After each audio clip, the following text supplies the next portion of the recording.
We have a very special guest joining us on the Whole Story podcast today. She's the EST. She is the current WWE Raw Women's Champion, Bianca Belair. Bianca, thanks so much for taking the time to come on the Whole Story podcast today with myself and Ben Cafardo. This is WrestleMania season. Walk us through, give us like a behind the scenes look. Obviously, you have to start preparing for WrestleMania, right? But you also still have to keep fans engaged throughout this road to WrestleMania. So, what's this process like for you to keep entertaining fans on a week to week basis, but also still in the back of your mind, be prepared enough to put on one of the greatest performances of the year on WrestleMania? Yeah, WrestleMania, the road to WrestleMania is one of the busiest times of the year, one of the most exciting times of the year. I mean, WrestleMania is our Super Bowl. So the road to WrestleMania, it starts around January because it's jump started with the Royal Rumble. Someone punching their ticket to WrestleMania and then following with Elimination Chamber. And that was when my road to WrestleMania really started, because that's when I found out who my opponent was, who is Asuka. She won the Elimination Chamber match. And so ever since then, I've been, getting my mind focused and preparing for my opponent at WrestleMania. But, I live by the motto, stay ready so you don't have to get ready. I know that, being in WWE, your opportunity can come out of nowhere. When I main event at WrestleMania 37, I won the Royal Rumble, and all of a sudden I was going to WrestleMania. So you have to be prepared. But yeah, it's a super busy time of the year. The end goal is April 1st and April 2nd at WrestleMania at SoFi Stadium in LA. But along the way, week by week, I'm coming face to face with Asuka, and trying to figure out what the journey. We know the destination, which is WrestleMania, but what is the journey going to look like? How are we going to get the fans invested? How are we going to get the fans excited to want to see us at WrestleMania? And behind the scenes as well, people see us in the ring, but they don't realize before we get to the venue, we're doing media. During the week, we're doing media and interviews and hyping up the match and hyping up WrestleMania, and then having live events on Saturdays and Sundays, and getting to Raw Monday and having to come face to face, have interaction with Asuka. So it's a very busy time. We know what the destination is. We know the destination is WrestleMania. It's just the journey is what gets interesting and fun. So I'm sitting here at the ESPN campus in Bristol, Connecticut right now. So I have to ask you an ESPN related question, Bianca. So one of the best moments from College Game Day last season was your appearance at University of Tennessee, your alma mater, where you were an all SEC and all American track star. What was that experience like, just going back home? I've read so much about how important that place is to you in terms of your development, not just as an athlete, but as a person, kind of coming of age era for you. You went back, you were able to sing Rocky Top live on ESPN with Pat McAfee. Just what was that like for you? It was amazing. I was born and raised in Knoxville, Tennessee, and I also finished my collegiate career at the University of Tennessee. So Knoxville, it made me. It's who I am. I love going to the ring and being announced that I'm from Knoxville, Tennessee. I bleed orange. I'm a Lady Vol for life. And anyone who's been to a college game in Knoxville, Tennessee, you know how crazy we get for the University of Tennessee. It's orange everywhere. That's what I grew up on. And so I've been wanting to get back to a college game for the longest, and I just haven't had the time. So when the opportunity presented itself to me, and they were like, hey, do you want to come to College Game Day? And I'm like, okay, not only am I getting to go back to my hometown, I'm also getting to go to a football game, but I'm also getting to be on College Game Day, and we're facing Florida. It was the best day ever. And, to be right there next to Pat McAfee, who he's been in WWE with us, it was like a full circle moment for me. And I love moments like that because it lets me know that I'm really walking in my purpose. But to be back there as WWE champion, back in my home state, at my alma mater on College Game Day. And, my guesses were pretty accurate. I think I have one of the highest. So I'm going to stand by that. But it was a great day. Yeah, you were 7-4, so that's definitely on the upside. Yes. Special guest. Yep. I was listening to a podcast that you had appeared on the Players Pod, and you were kind of comparing and contrasting being an athlete, being a collegiate athlete, to what you do in WWE in terms of the physical prep. And I just wonder, it just got me thinking, Alex and I are both huge sports fans, as I know you are. Baseball season's coming up. People talk a lot about the grind of baseball season, where it's, an 8-month journey, but you do have these like 3.5 months of the off season. WWE, 12 months a year, 365 days a year. It's WrestleMania season, so it's the biggest time, but it's not like WrestleMania ends and there's no more priorities. It's Raw. It's, you're going to go to, I think, Puerto Rico, and then Saudi and London and Detroit for SummerSlam and all kinds of PLEs. I'm just curious, like, how much of your collegiate athletic career prepared you for this? And then how do you balance mental, physical, nutrition? Like, you're on the road all the time. It's so hard for normal people who have like day-to-day jobs to like get to the gym and balance all that stuff. Like, how do you do all of that? Yeah, we don't have an off season like you said. And that WrestleMania was a great example. I compared it to the Super Bowl, but unlike the Super Bowl, they get to go out and celebrate the next days and the following weeks. The very next day after WrestleMania, we have Raw, and that's one of the biggest Raws of the year, and then it continues on and on and on. And so it is nonstop. It's a grind. We are hardly ever home. I'm working every day, but to throw on top of that, it's not me working every day at home. Like, I don't get to go back to my home. I'm in a hotel room every night, and I'm in a different city, different state every night. So it really is multitasking and balancing. So I will say that being a collegiate athlete, having the grind of being an athlete and having to balance your athletic career with also, academics, and having to balance, studying, but being on the road and traveling and competing, it really helped me be able to prioritize, what's important, and being busy and multitasking, but also knowing that rest and nutrition is key, because without that, you're not going to be able to perform. So I feel like I was able to carry that from college into my schedule now. The only difference is that we don't get an off season. So it is very difficult. I will say that I have lucked up, because I work with my husband, who is Montez Ford. He's one half of the Tag Team Street Profits. So I get to kind of take home on the road with me, which helps me out. So I get to have my husband with me, but it's about just finding the little downtimes that you do have, whether it's an hour in the morning and we don't have time to go to, a nice brunch, but we go to continental breakfast and we sit there and we have a nice little talk, and that's our self-care. You really find ways of, people think self-care has to be sometimes going to the spa and taking 2 hours to get your nails done. We don't have time for that. So we find little ways to have self-care, whether that's sitting there watching a show together, or, taking a minute when we're in a different city and going to check off something on our bucket list. For instance, we were just in New York for the Sherry Shepherd show. We had about 2 or 3 hours of downtime before our flight, and so we went to the Statue of Liberty.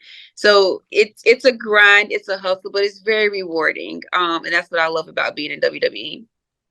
Now, you mentioned your husband, Montez Ford, but you just created this WrestleMania commercial where you got to work with him. What was that like? We were so excited when we found out we were getting to do it, and we found out we were doing the Titanic. It was actually around the anniversary of when the Titanic came out, so it was fun. And it was funny because when we walked in, a couple of the other superstars were there filming theirs, and we told them we were doing the Titanic, and they were joking. They were like, is Bianca going to be Jack and Montez going to be Rose? And they wanted him to be the one flying out over the boat.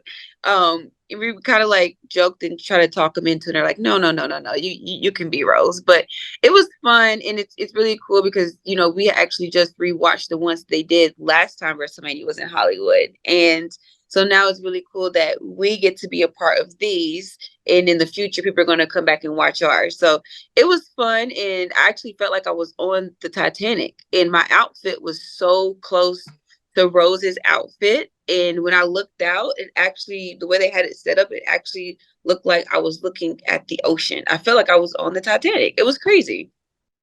And then before we wrap up, we played the Fast Five quick round. So it's 5 quick questions, and you have as much time to answer. You're okay. You are okay. I don't answer fast. Okay. First one, who would you consider your wrestling superstar Mount Rushmore? I don't like this question. And this is the one question I hate that I get for wrestling. I would say Rock, Shawn Michaels, Undertaker, Beth Phoenix, China. Because there's so many. Because I wanted to put Stone Cold on there, and I wanted to put me on there, and I wanted to put my husband on there, and Rhea Ripley, and Charlotte, and Becky. That's like 13. We're making additions. No, that's why I don't like this question.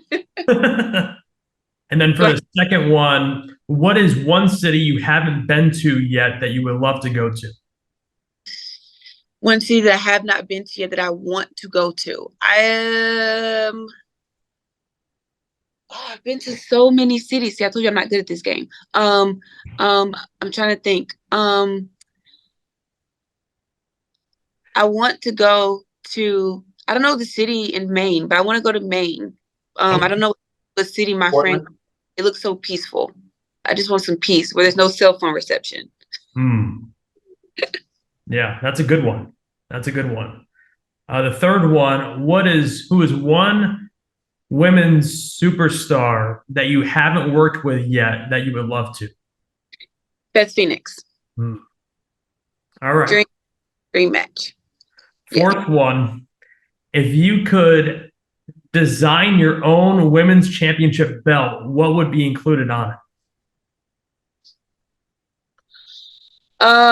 Well, my name for one, because I would have to be champion. So my name would be on the top plate.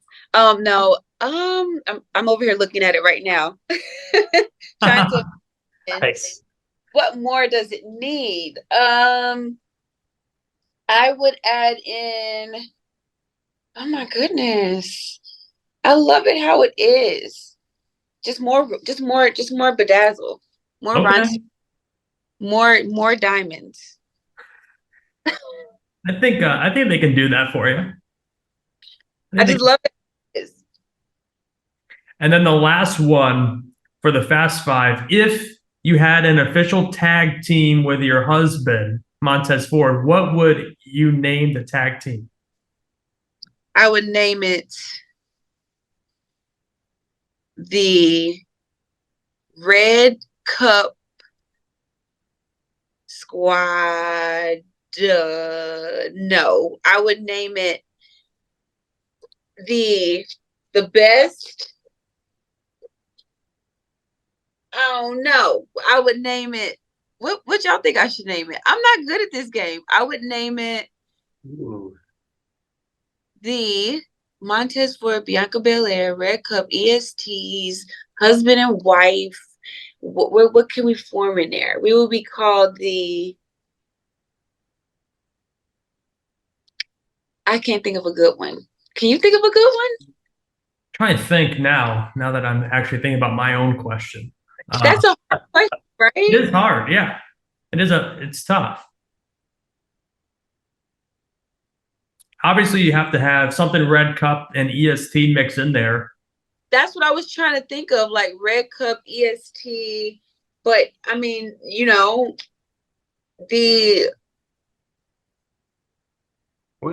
We'll get back to that one. Yeah, we'll think about it. We'll consult with WWE Creative. We'll get back to it. Yeah. But I think we have some time before if we ever get put together. I think we have time to think of something. And then the last question we have for you, Ben's going to ask. It's one of my favorites. Okay. Yeah, no, I mean, one incredibly interesting part of your journey and significant part of your story is, I think it's been out there, but being the longest reigning Black world champion in WWE history, male or female, is just this staggering accomplishment, especially when you think about the long lineage of superstars that have made such a huge impact, including Hall of Famer Mark Henry, who I know got you kind of into the business. Yeah. What does that mean to you? Like, what significance does that carry for you? And then what do you hope that just young girls who look like you get out of that? It means everything to me because, I feel like I'm still fairly new to this. I know I've had a lot of success very quickly, but I've only been on the main roster for this will be going on my third year. So to know that I'm, currently the longest reigning Black champion in WWE history, it's something that's really hard to put into words. It's really it's an honor. Makes me feel like I'm doing something right, and it really puts not pressure but significance on how big this moment is, and that it's not just about me. I think that's what I love about it the most, is that I feel like it's not just about me. It adds a why to what I'm doing. It's representation. It's inspiring others. Something stuck with me that my husband said when we were talking about WrestleMania 37, when I was one of the first Black females to ever main event WrestleMania.